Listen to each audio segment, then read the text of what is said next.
but it's hilarious. That's the problem. Yeah. When you sell it that hard, it's just funny. It's never not He funny. sells all of it. Yeah. So, sitting with Johnny Mundo, Taya, and I'm sorry, I'm Chris DeJoseph. Chris DeJoseph. The writer of Lucha. He's Writer. the brains behind Writer. the Co-executive producer, possibly executive producer. Yeah. Yes. yeah, So here's that. The man that writes those dope words. yeah. And so, okay, so as the writer, and Johnny is probably one of my favorite characters. How much do you kind of talk with him, and how much does he have involvement with his character? Well, I guess he So- can answer that. DJ and I met each other when we were on the road with WWE way back in the day, and I think the first thing we really bonded over was working on episodes of The Dirt Sheet. I mean, actually, we were buds before then, but that was the first time we were really working together closely and creating something cool, which was kind of flying under the radar and enabled both of us to, and The Miz as well in this, make whatever weird creations we had in our heads into reality. to life, yeah. And based on that relationship, the stuff that's going on with Lucha Underground is, I would call it a collaboration. I mean, DJ is the brain behind this entire universe and has every piece in the puzzle like worked out in his head. But when it comes to specific ideas for Johnny Mundo or for Taya, one thing that I really like about Lucha Underground is the collaborative way that DJ and Chris Roach and the other producers and creative team work with the Luchadors. Well, as professional wrestlers, y'all definitely have pump-up music. Can I hear what that is? Ooh, pump up music? What gets you going? Man, my pump up music is The people. my pump up music is like cheesy, like Go ahead. 80s rock. Journey, even the Rocky soundtrack, that Push It to the Limit song from Scarface. You're the Best Around from Karate Kid, or I don't really listen she's to sick pump-up of it. music. I play it in the garage all the Can time. can we just not do that? Push it to the limit. No, but for me, like when we're wrestling in the, Take Are you it gonna to let me talk? give it, go. I'm pumped. when we're at the temple, I think that the way I get, we don't really have, a lot of people don't know this, we don't really come out to music. We come out to the fans. So I think that as soon as you hear, for anyone who's been there, as soon as you hear everyone screaming and yelling and chanting and stuff, it completely gets you. For me, that's what makes me get into it, for sure. Yeah. And I don't know if you've heard or seen Welcome to Slamtown. Yep. But if you haven't, you should check it The out. most famous song about Slamtown ever written and sung and performed by Johnny Mundo. Do yourself a favor, it's on YouTube. Check out Welcome to Slamtown and tell me if it doesn't get you pumped up. Yeah. If it doesn't get you pumped up, there's something wrong with you. And were all those lyrics your idea, or was that again writers?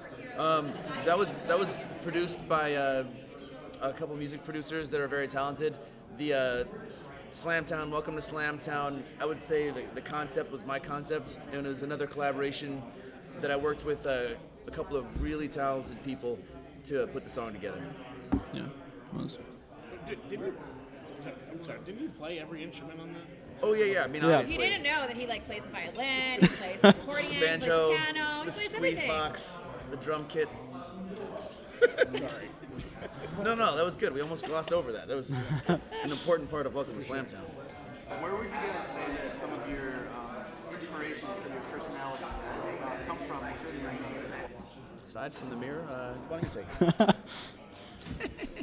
I mean, the Taya character, I think, has evolved, obviously, like, through a huge, like, I've always been Taya since I started wrestling, but she evolved from a Viking princess in Calgary, Alberta, Canada, to being Taya that you see in Lucha Underground now.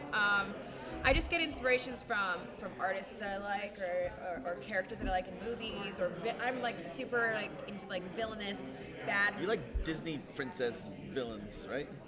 Evil Disney villain princesses? I'm like Maleficent, Yeah, but that's like, what I you mean. know, and I think that is ultimately like what you won't see obviously in season 3, because this has also happened in AAA, is that I've like really tried to like evolve Taya into like more of a crazier, evil, I don't know, like I just get Wait till you inspiration guys see from, the match that she had 2 nights ago in Tijuana. Yeah. As far as like really upping the crazy and where the term living Muera up to the name Muera Loca, Loca. yeah, like the term Muera Loca was given to me by Caro Aguayo years ago. because I didn't speak Spanish and I would always yell at him in English, and he was just like, "Pinche güera loca." But it was, I think that I've really tried to take that and evolve with it and make Taya a crazier, darker, So I just get inspirations from everything and through my life and experience and stuff. So I think that that's what you see and it just translates. Yeah, and I was gonna ask. Someone asked Lil Wayne one time, like, what he inspires him to make songs. He said, I just make things that I think are cool, and that's what I do because I like it. And if you don't like the stuff that I do, then we're probably not gonna be friends. That's it. Like, I try to be the coolest version of everything according to what I like, and I put it all out there. And it's just an assembly of everything that I think is cool within myself and pop culture. Yeah. And I was gonna ask for Taya, like, how does your relationship with Johnny on the show evolve? I think you had a broken leg before we went. Ankle. Broken ankle, yeah, broken leg. Better than a broken heart, though. Yeah. And helping Johnny win the Lucha Underground Championship. So how does the dynamic continue? From those first episodes where I was on Lucha and introduced and stuff, it's just kind of like it's taken a path of its own. A lot of things just happen naturally, So we'll see our relationship evolve and our characters become more and more complicated and together and everything like that. And I'm just really excited because there's so much stuff that you guys haven't seen yet that I think is really important for the dynamic of Worldwide Underground, for the dynamic of Johnny Mundo, for Taya and everything.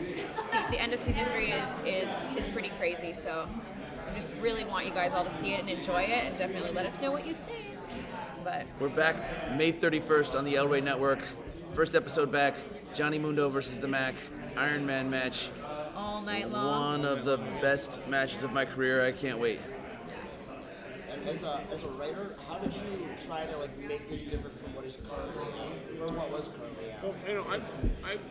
Well, like John mentioned before, I worked at WWE, and one of the first things that I was encouraged when I was here was, whatever you do, don't throw everything all the rules out of the window.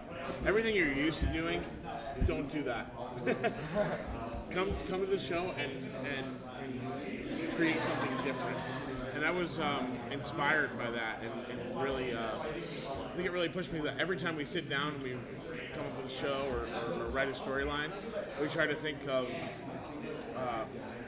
how can we make this different? How can we make this more exciting? How can we make this different than anybody's ever seen? And we just keep kind of pushing the Pushing envelope. it, yeah. Push. And I think one of the things that I'm passionate about is that everybody has a character. And those characters and their interactions with each other, they all have stories. So everybody on the roster, whether you're the champion, Johnny Mundo, or whether Famous you're, B. whether you're Famous B trying to start a stable or a faction, or trying to recruit talent. A talent agency, yeah. You have a story. Another cool thing about what DJ's doing is creating something that's never been done before and coming up with these outlandish ideas that are original, but then having the creative integrity to believe in that vision and finishing up storylines. Because I think that's one thing that in other wrestling promotions is constantly frustrating. Like, there's a lot of stopping and starting, and something gets changed and everything gets rearranged so much that you don't ever really build anything.